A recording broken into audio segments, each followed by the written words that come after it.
కూర్చోడం కాదు నా కోపం అమ్మాయి అది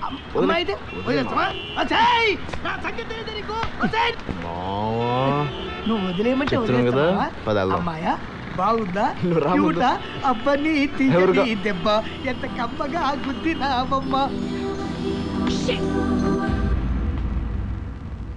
రోడ్డు మీద నడిచెళ్లే వెదవలకి కారులో వెళ్లే వాళ్ళంటే ఏడుపు.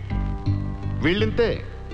సైకిల్ రోడ్ స్కూటర్ రోడ్ గుత్తే స్కూటర్ రోడ్ తప్పు, స్కూటర్ రోడ్ కార్ రోడ్ గుత్తే కార్ రోడ్ తప్పు, కార్ లారీని గుత్తే లారీ తప్పు, లారీ ట్రైన్ గుత్తే ట్రైన్ తప్పు. మొత్తానికి పెద్దోళ్ళదే తప్పు, వీళ్ళది కాదు. అవును సార్, విమానం రైలును గుర్తితే విమానందే తప్పు అవుతుంది.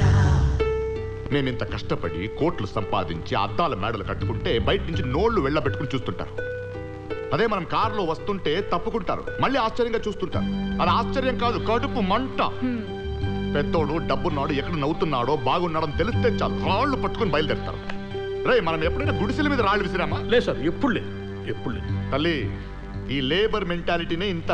నువ్వు పని చేయి, వాడు మళ్ళీ కనిపిస్తే డైరెక్ట్ గా గుద్దయి చెప్తా. ఒకవేళ వాడేనేమో అని డౌట్ వచ్చినా సరే గుద్దయి నేను చూసుకుంటా. పాప, ఇప్పుడు మళ్ళీ పెడదామా? చెక్ షర్ట్ ఎవడేసుకున్నా సరే గుద్దేద్దామా? రే, ముందు ఆడెవడో వెళ్ళి ఎత్తుకండి, వెళ్ళండి. అలాగే సార్. సూపరింటెండెంట్ గారు ఉన్నారా? లోపల కూర్చోండి, వస్తారు. సూపరింటెండెంట్ గారు ఇల్లు కూడా జైల్లో పెద్దగా ఉందిరా.